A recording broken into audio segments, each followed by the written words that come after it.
কেন আল্লাহর নাফরমানি করছো ভাইয়া? শেষ পর্যন্ত কোথায় গিয়ে থামবা? বাবা বলো, এই নাফরমান বলেন কোথায় গিয়ে থামবেন? শেষ পর্যন্ত দিন শেষে বা রাত শেষে কোনো একদিন দেখবেন আপনিও একা, আমিও একা। একা না? একদিন কবরেই পৌঁছে যাব। সেদিন চারিদিকে অন্ধকার ছাড়া আর একাকিত্ব ছাড়া আর কিছুই মিলবে না। আল্লাহ নবী সাল্লাল্লাহু আলাইহি ওয়াসাল্লাম বলেন, নাফরমানের কবরে একজন ফেরেশতা পাঠানো হবে।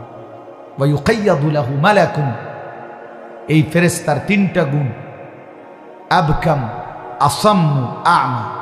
ওই ফেরেশতাটা বোবা, ফেরেশতা কানে শোনে না, ফেরেশতা চোখে দেখে না। এই তিন গুণে গুণান্বিত একজন ফেরেশতা নাফরমান পাপীর কবরে আসবে। নবী সাল্লাল্লাহু আলাইহি ওয়াসাল্লাম বলছেন, বোবা, বধির, অন্ধ। তখন আল্লাহ নবী সাল্লাল্লাহু আলাইহি ওয়াসাল্লাম বলেন, ইউদরাবু লাহু বিমিতরাকাতিন মিন হাদিদ। এই ফেরেশতা ওই নাফরমানকে এমন লোহার মুগুর, লোহার গুর্জ দিয়ে আঘাত করবে, দরবাতান বাইনা উযুনাইহি, তার দুই কান বরাবর মাঝখানে। ফায়াসিহু সাইহাতান, তখন সেই নাফরমান এত জোরে চিৎকার করবে, ইয়াসমাউহা মান ইয়ালিহি ইল্লা সাকালাইন, মানুষ এবং জিন ব্যতীত আল্লাহর সমস্ত সৃষ্টি এই বেঈমানের চিৎকার শুনতে পাবে। কি বুঝা ফুর্তি করতেছ ভাইয়া? হ্যাঁ, মানে আসলে কি বলো ভাই? রাগ হইও না, বলো কোথায় গিয়ে থামবা শেষ পর্যন্ত? বলো, একদিন তো একদিন থাইমা যাইবা, তুমিও আমিও। কোথায় গিয়ে থামবা? কোরআন শরীফে আছে, ইসরাফিল ফু দিলে মানুষ পাগলের মতো ছুটবে। কিয়ামত শুরু হলে তখন লোকের একজন আরেকজনকে জিজ্ঞেস করবে, আইনাল মাফা, পালাবো কোথায়? কাল্লা লা ওয়াজার, আল্লাহ নিজেই তখন বলে, না বান্দা, আজ আর কোথাও আশ্রয় নেই। ইলা রাব্বিকা ইয়াউমা ইদিনিল মুস্তাকার, সেদিন ঠিকানা, আশ্রয় শুধুই তোমার রব আল্লাহর নিকট। ইউনাব্বাউল ইনসানু ইয়াউমা ইদিন বিমা কদ্দামা ওয়া আখরা, আর সেদিন আল্লাহ তোমাকে জানাবে তোমার হায়াতে, তুমি বেঁচে থাকতে যা করেছো, তোমার মৃত্যুর পরে তোমার নামেও যা জমা হয়েছে।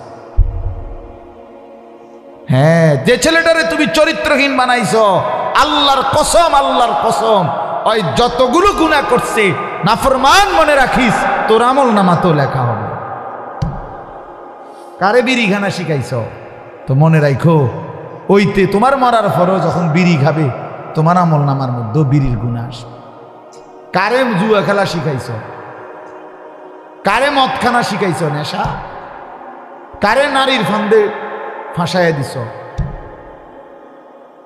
হ্যাঁ, তার গুনাহগুলোও তোমার আমল নামায় জমা। আবার যে কাউকে আল্লাহর দিকে ডাকছে, কোরআনের দিকে ডাকছে, নামাজের দিকে ডাকছে, আখিরাতের দিকে ডাকছে, সেই ডাকেও যারা ফিরে আসছে, ইনশাআল্লাহ আল্লাহর কসম, ওই মানুষগুলোর সমস্ত বন্দেগীর সওয়াব ওই আহ্বানকারীর আমল নামাতেও জমা হতে থাকে। হ্যাঁ, ইউনাব্বাউল ইনসানু ইয়াউমাইদিন বিমা কদ্দামা ওয়া আখরা, আলিমাত নাফসুম মা কদ্দামাত ওয়া আখরা ওয়া নাকতুবু মা কদ্দামু ওয়া আথারাহুম। এসব একই অর্থ, সব এক কথা। এজন্য আজকে আমরা নিয়ত করি, রাত গভীরে, সময় খুব লম্বা করার দরকার নাই ভাইয়া, আমি সবার কাছে অনুরোধ করি, গুনার রাস্তা ছেড়ে দেন, আমিও আপনি, বলেন ইনশাআল্লাহ। নিজেরে বাপ কষ্ট করলেন বউ বাচ্চার লাগিয়া, কিন্তু শেষ বয়সে এই যে একটা কথা কইলাম, যে একটা টেলিভিশন, একটা নাচ গান, একটা গুনার জন্য স্বীকৃতি দিয়া আপনি দায়ুস হইয়া কবরে গেলেন, আমি কেমনে জান্নাতে যাইবেন? জীবনটাও কষ্ট করলেন, কবরেও কষ্ট পাইবেন, লাভ হইল কি না? হ্যাঁ, সংসারের যিনি অভিভাবক, এই বেচারা সব সময় প্রয়োজনীয় জিনিস কম ভোগ করে, এটা নিয়ম। এই বেচারা লুঙ্গি ছিঁড়া, বেচারার গেঞ্জি ছিঁড়া, বেচারার কাপড় চোপড় সামান্য, ও বউ বাচ্চা সংসারের সবার প্রয়োজন পূরণ করতে করতে আর থাকে না। তাহলে এখানে তো আমি সারা জীবন কষ্টই করলেন, কষ্ট করে আবার এদের নাফরমানির ব্যবস্থাও করলাম, তো এখানেও কষ্ট পাইলাম, কবরেও কষ্ট পাইলাম, তো কি পাইলাম আমি? খাসিরাত, দুনিয়াও বরবাদ হলো, আখিরাতও বরবাদ হলো। ওয়া খাসিরা হুনালিকাল মুবতিলুন। এজন্য বন্ধু চলেন, বাবা বয়স্ক যারা আছেন তাদেরকেও, অভিভাবক যারা, পর্দার আড়ালের যারা মা বোন আছেন তাদেরকেও বলি, এক মায়ের জিম্মাদারি যে কোনো মূল্যে সন্তানকে নামাজি বানানো। বাবার জিম্মাদারি, আপনার জীবনের পরিচয় এটা। আপনি এগুলো শুনাইয়েন না, যেমন ফোলা বিদেশ পাঠাইছি, সার্কি দেওয়াইছি, বিল্ডিং করে দিছি, বাজারে ভিট লইয়া দিছি, আমি নিজে থাকিয়া হুজুর দোহান ঘর করে দিছি, ইডি কোয়েন, ইডি হুদ্দা ধোকা, ফালতু কথা এগুলো। এগুলো তো দুনিয়াদার বলবে, মোমেন কেন এগুলো বলবে? মোমেন বলবে আমার ছেলে 5 ওয়াক্ত নামাজি, মোমেন বলবে আমার ছেলে বউ পর্দানশীল, আমার মেয়ে পর্দানশীল, আমার নাতি নাতি সব নামাজি। ইমানদার এটা বলবে, ইমানদারের এটা পরিচয়। আমার আব্বা মরবার সময় 25 জন আমার বাবার বংশধর, 5 ভাই 3 বোনের জিফুত মিল্লা, ভাই বোন মিল্লা, আমরা 25 জন আল্লাহর কোরআন পড়তেছিলাম ঘরে। আব্বার শেষ অবস্থা, এই সময় আব্বা ইন্তেকাল করছে। খালাস, মারে বলছি মা কান্দেন না। ফেরেশতা একটু পরে জিজ্ঞাসা করবে, আব্বারে মার রব্বুক, আলী আশরাফ তোমার রব কে? আমার বাবার নাম আশরাফ, যে আমার নামে দেখেন না আশরাফি, তো তোমার রব কে? আমার আব্বা বলবে, ফেরেশতা ওই যে উপরে যে 25 জন যার কোরআন পড়ে উনি আমার রব। দেখো গিয়া, আমি না কবরের মাটিতে আসছে, আমার ফ্যামিলি উপরে কোরআন শরীফ পড়তেছে, গিয়ে দেখো আমি রব চিনবো না কেন? কি কবে না রব চিনবো না কেন? রব চিনেছি বলেই তো পুরা খানদান আল্লাহর কোরআনের জন্য ওয়াকফ করে দিয়েছে। রব চিনবো না কেন? আলহামদুলিল্লাহ। তো আল্লাহ তাআলা আপনাদেরকেও আমাদের সকলকে মাফ করে দেন।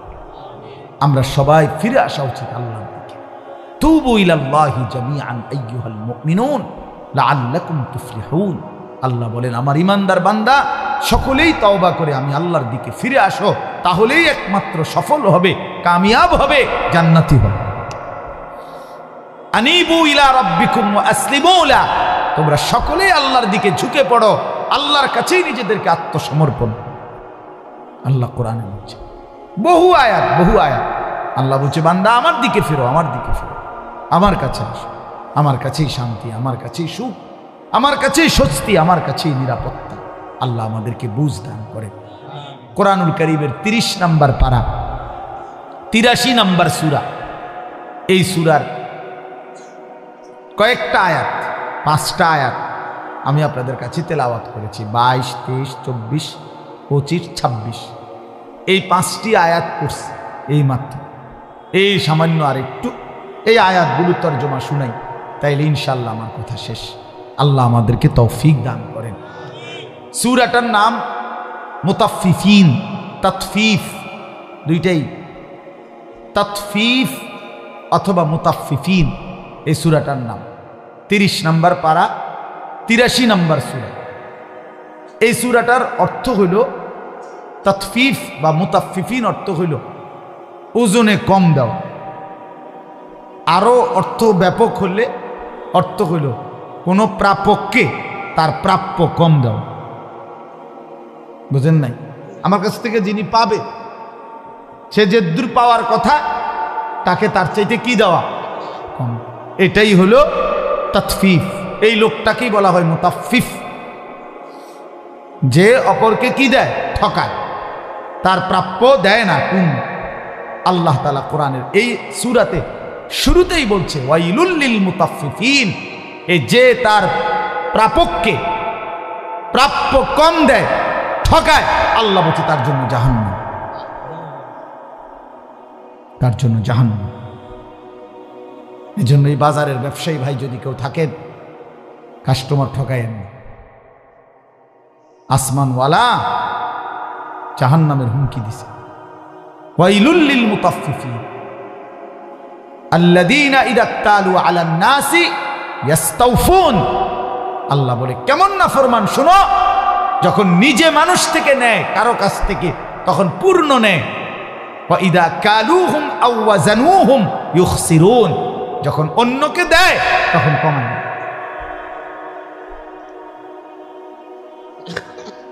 একদম ভাঙ্গা বলছে আল্লাহ, আলা ইয়াযুন্নু উলাইকা আন্নাহুম মাবউসুন।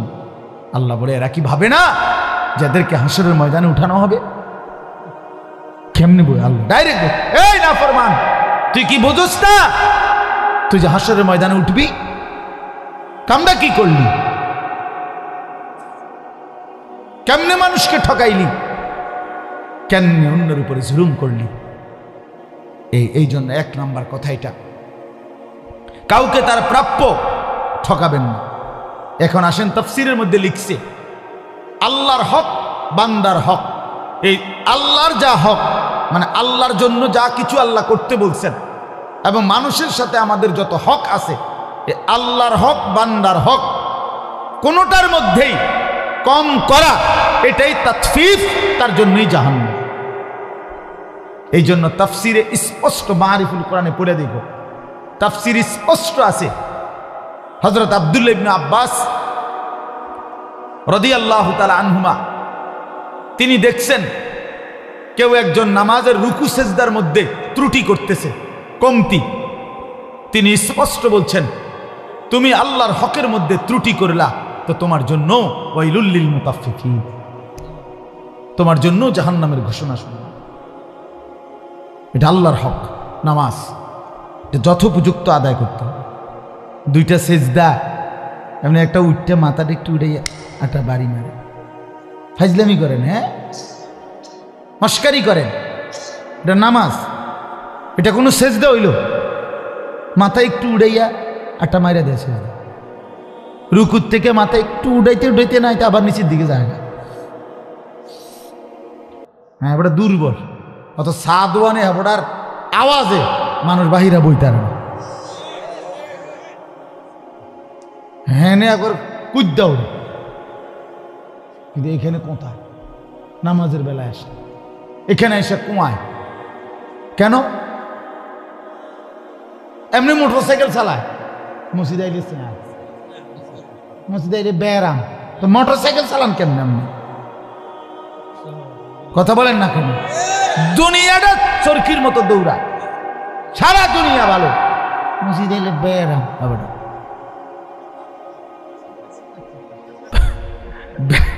ব্যারাম আমার দর। হ্যাঁ, যে প্রকৃত অসুস্থ কোন মুফতি সাহেব থেকে ফতোয়া নিছে তাহলে সে ব্যবহার করুক চেয়ার, কিন্তু কোনো ডাক্তারের মতে না, নিজের মতে না। ডাক্তার সব বলার পরে কোনো মুফতি সাহেবকে বলতে হবে, কোনো উপযুক্ত আলেমকে বলতে হবে যে হুজুর আমার এই হালাত, এই অবস্থায় আমি চেয়ারে বসে নামাজ পড়তে পারবো কিনা। নিজের ফয়সালা নিলে হবে না। ডাক্তার সব ফতোয়া দেওয়ার যোগ্যতা নাই, অধিকার নাই। কথা বুঝছেন কিনা বলেন? কোন ডাক্তার ফতোয়া দেওয়ার অধিকার নাই। ফতোয়া দেওয়ার একমাত্র অধিকার উম্মতের উলামায়ে কেরামের মধ্যে যারা ফুকাহায়ে কেরাম, তারাই ফতোয়া দেবে। উলামায়ে কেরামের হাত থেকে যে কোনো দিনই জিম্মাদারি অন্যের কাঁধে যদি কেউ নিয়ে নেয় তো ওই দল, ওই ফেরকা, ওই জাতি, ওই গ্রুপ, ওই মতবাদ, ওই সংগঠন কিছু দূর গেলেই পথ হারা হবে, গোমরাহ হবে, গোমরাই হবে, গোমরাই। এটাই সত্য, এটাই সত্য। দ্বীনের নামে কোনো কাজ, ইসলামের নামে কোনো কাজ উম্মতের উলামায়ে কেরামের তত্ত্বাবধানেই হইতে হবে। এটা মনে রাখতে হবে। দ্বীনের কাজ ছোট হোক বড় হোক, দাওয়াত হোক, তাবলীগ হোক, তালিম হোক, জিহাদ হোক, মাসলা মাসাইল হোক, সোজা হিসাব। আজকে দাওয়াত ও তাবলীগের মধ্যে এই অল্প কিছু মানুষ জেনারেল লাইনের লোক, এরা বিচ্ছিন্ন হয়ে সংখ্যাগরিষ্ঠ সারা পৃথিবীর কোটি কোটি লক্ষ লক্ষ ওলামায়ে কেরামের বিরোধিতায় তাবলীগের নামে কিছু ফিতনা ছড়াচ্ছে। বেশি দিন নাই, আপনি দেখবেন না, বেশি দিন পরে নাই, এই ফটর ফটর পণ্ডিতি এগুলো থাকবে না, আসলেই থাকবে না, আসলেই থাকবে। 1450 বছরের ইতিহাসে উম্মতের সংখ্যাগরিষ্ঠ ওলামায়ে কেরামের বিরোধিতা করে কোন ফেরকা, কোন মতবাদ পৃথিবীতে ইসলামের নামে প্রতিষ্ঠিত হয়ে টিকে থাকতে পারে নাই, পারে নাই, পারবেও না। এই 7 গ্রুপও থাকবে না, এগুলো এতাতি নাকি জাত গ্রুপ কয় কিচ্ছু না, এগুলা গণা তো ধরার কোনো বিষয় না, এগুলা কোনো গণার কোনো বিষয় না। এ 2-3 দিন একটা সময় দেখবেন যে হারায় গেছে কোনখানে, এগুলো পাত্তাও নাই। উলামায়ে কেরাম, আল্লাহ তাআলা কুরআনুল কারীমের মধ্যে বলছে ওয়াজাআকুমুন নাযীর, আল্লাহ তাআলা প্রত্যেক জামানায় সুম্মা আওরাসনাল কিতাব আল্লাযীনা ইসতাফাইনা মিন ইবাদিনা, আমি আমার কোরআনের জন্য প্রত্যেক জামানায় আমি আমার মনোনীত বান্দা উত্তরাধিকার হিসাবে আল্লাহ বলেন আমি বানাইতেই থাকব। আল্লাহ বলছে আমি কোরআনের ওয়ারিস বানাবো, আর নবী ওয়ারিস বলছে আল উলামাউ ওয়ারাসাতুল আমবিয়া। তাহলে এই কথার দ্বারা বোঝা যায় আল্লাহ তাআলা বুঝাইছেন প্রত্যেক যুগে যুগে উম্মতের দিক নির্দেশনা দেওয়ার জন্য উত্তরাধিকার ওলামায়ে কেরাম আমি আল্লাহই বানাইতে থাকব। বলেন আলহামদুলিল্লাহ। এজন্য বাপ এটা মনে রাখা। তাইলে আপনাদের কাছে অনুরোধ, আল্লাহর হক বান্দার হক কোনো কিছুতেই কমতি না করেন। নামাজ সুন্দর করেন, কোরআন শরীফ সুন্দর করেন, রুকু সেজদা সুন্দর করেন, তসবিহ তাহলিল সুন্দর করেন, শুদ্ধ করেন। 100 দানার তসবিদে ফইরালান 1 মিনিটে, কি তাই? এটা কি মেশিন? মেশিনটা কি তাই? হ্যাঁ,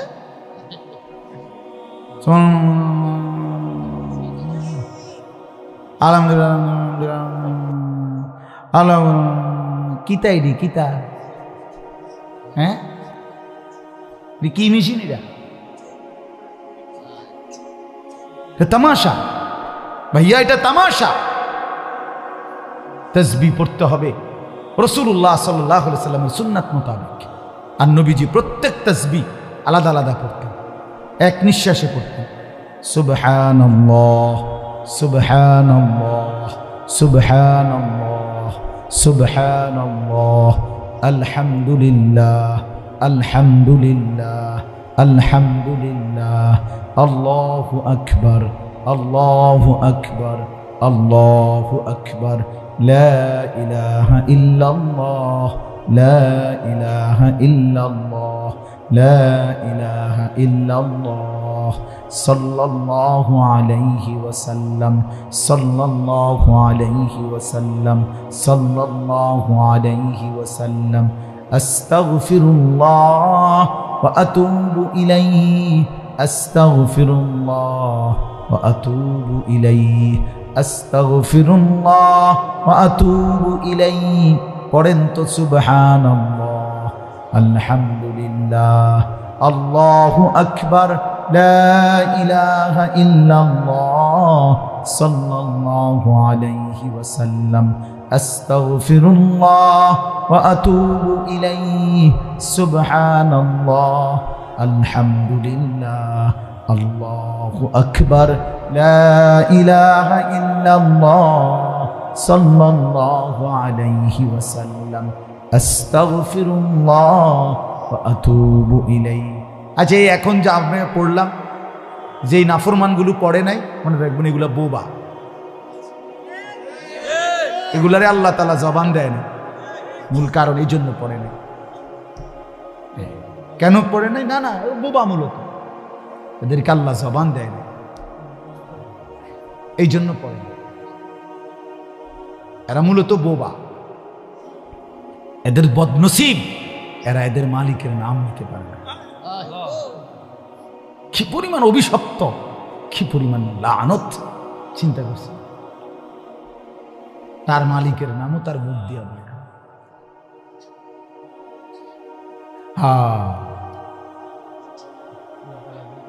আল্লাহ আল্লাহ বুঝ দান করে। অথচ হাদিসের মধ্যে আছে নবী সাল্লাল্লাহু আলাইহি সাল্লাম বলছেন, হাসরের ময়দানে জান্নাতে গিয়া পর্যন্ত জান্নাতি বান্দা আফসোস করবে, আহা দুনিয়ায় যদি আরো কিছু সময় আল্লাহর জিকির করতাম। আরো কত আল্লাহর কসম, এটা হাদিস। জান্নাতি বান্দা আফসোস করবে, অথচ জান্নাতে কোনো আফসোস নাই, হাসরত নাই। সেই জান্নাতি বান্দা পর্যন্ত বলবে, আমি যদি আর কিছু তাসবিহ পড়তাম তাইলে আমি জান্নাতের মধ্যে আরো উঁচা মাকাম পাইতাম, আরো উঁচা মাকাম পাইতাম। এজন্য আল্লাহর হক ঠিক মতো আদায় করে। আপনি বলবেন এভাবে পড়লে হুজুর সময় বেশি লাগে। আমি আমার শায়েখ আল্লামা মুফতি মুশতাকুর নবী সাহেব হুজুরে আমি বলছিলাম একবার, হুজুরে আমার বলছে, মাওলানা সময় আপনার আব্বার, এই কথাটা বলছে, সময় আপনার বাপের নি। কথা বলেন না কেন? আপনারা বলেন সময় আপনার আব্বার সময়, কার? কথা বলেন না, কার সময়? তো যার সময় তার নাম মিলে সেই সময় ব্যয় বেশি হইলে আপনার সমস্যা কেন? তো আল্লাহর দেওয়া সময়, হায়াত আল্লাহ, ঘন্টা মিনিট সেকেন্ড আকার দেওয়া, তো তার নাম নিবেন না? তার নাম নিতে সময় নষ্ট হয়, আস্তাগফিরুল্লাহ। তাহলে সময় কামে লাগে কি? আল্লাহর নাম নিলে যদি সময় নষ্ট হয় তো সময়টা কামে লাগছে কি দিয়া? বন খাইয়া। কথা বলেন, বন খাইলে সময় কামে লাগে নাকি? বিড়ি খাইলে সময় কামে লাগে? তো কি কি খাইলে? ভাতের থালা। সময় কামে লাগে কখন? তাইলে জীবনে এর চাইতে উত্তম সময় আর কোনটা, যে সময় মালিকের নাম নিছে? আল্লাহ আমাদেরকে বুঝার তৌফিক দান করে। তাহলে আল্লাহর হক, ওযু, গোসল, নামাজ, রোজা, হজ, যাকাত, এই সব কিছু যেগুলো, এগুলো সঠিকভাবে আদায় করা ইসলামে একটা গুরুত্বপূর্ণ বিষয়। বাপ, এক হলো আল্লাহর জন্য করা, আর এক হলো বিশুদ্ধভাবে করা। উভয়টা মিললে জান্নাত। করছেন আল্লাহর জন্য কিন্তু ভুল, কথা বোঝেন নাই, হবে না। করছেন সঠিক কিন্তু আল্লাহর জন্য না, মানুষের দেখানোর জন্য, তাইলেও হবে। দুইটা ঠিক হইতে হবে, বাহ্যিকভাবে সহি হইতে হবে, বিশুদ্ধ, আর আভ্যন্তরীণভাবে ইখলাসওয়ালা, আল্লাহর জন্য হইতে হবে। দিলে থাকবে আল্লাহর জন্য, সারা অঙ্গে থাকবে নবীজির তরিকা মতো বিশুদ্ধ। আপনি যদি আপনার মতোই কোরআন শরীফ আজীবন করেন তো নবীজি কেন আসলো? কথা বলেন না কেন? নবী কেন আসলো? তাইলে 30 পারা কোরআন এক নবীর উপরে আল্লাহ কেন নাজিল করলেন? তিনি কেন শুনাইলেন? এটা তো প্রত্যেকের এক কপি করে দিয়ে দিলেই সার্থ, যে তোমাগোটা তোমরা পড়ে নিও, যার যেমনি সুবিধা হয়। বলেন না, রাসূলুল্লাহ সাল্লাল্লাহু আলাইহি সাল্লামের উপরে নাজিল করার তাহলে কোনো কারণ নাই? তাইলে আল্লাহ নবী সাল্লাল্লাহু আলাইহি সাল্লামের প্রথম জিম্মাদারি, পৃথিবীতে নবীর প্রথম দায়িত্ব কি ছিল? কোরআনে 4টা আয়াতের মধ্যে আল্লাহ 4 বার এই কথাটা বলছে যে আমার বন্ধুর প্রথম দায়িত্ব কোরআনুল কারীমের বিশুদ্ধ তেলাওয়াত। কোরআন তেলাওয়াত করে আমার বান্দাদেরকে শোনাবে, শিখাবে। এটা ছিল নবীজি সাল্লাল্লাহু আলাইহি সাল্লামের প্রথম জিম্মাদারি। এই জন্য যার কোরআন শরীফ অশুদ্ধ, নবী পাক সাল্লাল্লাহু আলাইহি সাল্লামের সাথে তার কোনো সম্পর্কই নেই, সম্পর্কই নেই। হ্যাঁ হ্যাঁ, এটা সাফ বললেন। ওরা অশুদ্ধ ব্যক্তি, কোরআন শরীফ অশুদ্ধ, যার আপনার কিসের সম্পর্ক নবীজির সাথে? তার 23 বছরের, আচ্ছা নবী সাল্লাল্লাহু আলাইহি সাল্লামের 23 বছর নবুয়তের জীবন কয় বছর? কোরআন ছাড়া কোন দিন ছিল বলেন ভাই? কোরআনবিহীন কোন দিন? তাইলে তাইলে তিনি কোরআন শুনান নাই, কোরআন পড়েন নাই, কোরআন পড়ান নাই, কোন দিন? তাইলে তাহলে যেই কোরআন তার পুরো 23টা বছর ধরে ছিল, আপনি সেই কোরআনে পড়তে পারেন না, সেই কোরআনের সাথে আপনার সম্পর্ক নাই, সেই কোরআনের তিলাওয়াতই করতে জানেন না, আপনি কিসের নবীর উম্মত? কোন নবীর আশিক আপনি? আপনি না কইতেন পারেন আপনি কিসের আশিক? আশিক মানে এমনি ডোলন হয়ে থাকে, গজলের তালে তালে ডোলা, এর নাম আশিক। 23 বছরের আল্লাহ নবী সাল্লাল্লাহু আলাইহি সাল্লামের এই পুরা জিন্দেগি এর বিনিময়ে শুধু এই বিরিয়ানির ফোটলা আর এক প্লেট খিচুড়ি আর 2টা জিলাপি। হ্যাঁ, এটা ইনসাফ, এটা ইনসাফ। এই পরিমাণ তায়েফে পাথর ঝরাইলেন যিনি, পাথরের আঘাতে সারাটা শরীর যিনি রক্তাক্ত করলেন, পায়ের জুতা মোবারক পায়ের তালুর সাথে লাইগা গেছে জমাট রক্তে। আল্লাহ নবী সাল্লাল্লাহু আলাইহি সাল্লাম পেটের ক্ষুধায়, পেটের মধ্যে কষ্টে পেটে পাথর বাঁধছেন, দান দান শহীদ করা রক্ত ঝরিয়ে উহুদের ময়দানে বেহুশ হয়ে ঘন্টার পর ঘন্টা পড়েছিলেন। ঘরের চুলায় 3 মাস আগুন জ্বলে নাই, রান্না করা খাবার খান নাই 3 মাস টানা। আল্লাহর কসম হাদিস যে নবী তায়েফের পাথরের আঘাতে রক্ত ঝরাইলেন, ক্ষুধার কষ্টে পেটে পাথর বাঁধলেন, সারা রাত উম্মতের জন্য। আম্মা জান আয়েশা বলছে, দিনের পর দিন আমি দেখছি নবী সারা রাত উম্মতের জন্য এশার পরে দাঁড়াইতেন, ফজরের আজান পর্যন্ত চোখের পানি ফেলে কাঁদতেন আর দোয়া করতেন। এত চোখের পানি, এত রক্ত, এত ক্ষুধার কষ্ট বিনিময়ে 1 প্লেট খিচুড়িরা। এই ছিল নবীজির এই 23 বছর। এর বিনিময়ে আমরা এই দিলাম। আমগো দোকানে পাঠে, আমগো ঘরে মাঝে মধ্যে 2-1টা অনুষ্ঠান, এই 20 মিনিট 30 মিনিটের একটা অনুষ্ঠান আর সামান্য একটু খানা দানা, এই খালাস। রাসূলুল্লাহ সাল্লাল্লাহু আলাইহি ওয়াসাল্লাম ইনসাফ করেন ভাই, ধাক্কাধাক্কি না, ধাক্কাধাক্কি না। আল্লাহর কসম আমি ধাক্কাধাক্কির মানুষ না, আমি পছন্দও করি না, আমি কারো অকল্যাণ চাই না। কিন্তু আমার বুঝানোর বিষয়টা হলো, এত বড় মহান নবী, এত বড় শ্রেষ্ঠতম রাসূল, হোসনে ইউসুফ দামে আইসা ইয়াদে বাইদাদারি আচে খুব আহমা দারান তু তনহা দারি। আল্লামা ইকবাল বলছে, ও নবী মুহাম্মদ, 1.25 লক্ষ আম্বিয়ার যত গুণ আছে আপনার মাঝে যদি তালাশ করি, একা বন্ধু সব আপনার মাঝে খুঁজে পাই। এত বড় রাসূল তিনি, 1.25 লক্ষ নবীর সমস্ত সিফাত আল্লাহ তাআলা যার মধ্যে দিয়েছে। ও খালিকিয়ত মে বেমিসাল, ये हुस्न सूरत में बेमिसाल। আল্লাহ যেমন সৃষ্টিকর্তা হিসাবে তুলনাহীন, এই মুহাম্মদ সাল্লাল্লাহু আলাইহি সাল্লাম সৌন্দর্য এবং গুণাবলীতে তুলনাহীন। ইনি সৌন্দর্য অসাধারণ, আভ্যন্তরীণ গুণাবলীতেও অসাধারণ। এত বড় দামি রাসূল, এত বড় শ্রেষ্ঠ নিয়ামত আল্লাহ আমাদেরকে দিয়েছেন। এই বিনিময়ে নবী সাল্লাল্লাহু আলাইহি সাল্লামের প্রতি আমাদের এটুকু জিম্মাদারি। বলেন বাবা, এটা ইনসাফ, এটা ইনসাফ। মাথার চুল থেকে পায়ের নখ পর্যন্ত সুন্নাতের কোনো নমুনা নাই। ঘরের সামনের রুম থেকে ভিতরের রুম পর্যন্ত সুন্নাতের কোনো নমুনা নাই। জিন্দেগির কোনো জায়গা কোনো দিন সুন্নাতের নমুনাও নাই। খানার আগে কোন দোয়াটা পড়তে হয় কদুর এটাও কইতে পারে না। হায় হায় মুসলমান, বাথরুমে ঢুকতে দোয়াটা কি এটাও কদ্দুর কইতে পারে না। মসজিদে ঢুকতে কোন দোয়াটা পড়তে হয় এটাও জানে না। ঘরে ঢুকতে ঘর থেকে বের হইতে কোন দোয়াটাও পড়তে হয় উম্মত এটাও জানে না। এই এত 40, 50, 60 বছরে একটা দোয়াও পড়তে পারেন না নবীজির শেখানো। আপনি কেমনে দাঁড়াইবেন নবীর সামনে? ওই বাপ বলেন না, কেমনে দাঁড়াইবেন? ওরে বাবা বলেন না, কেমনে দাঁড়াইবেন?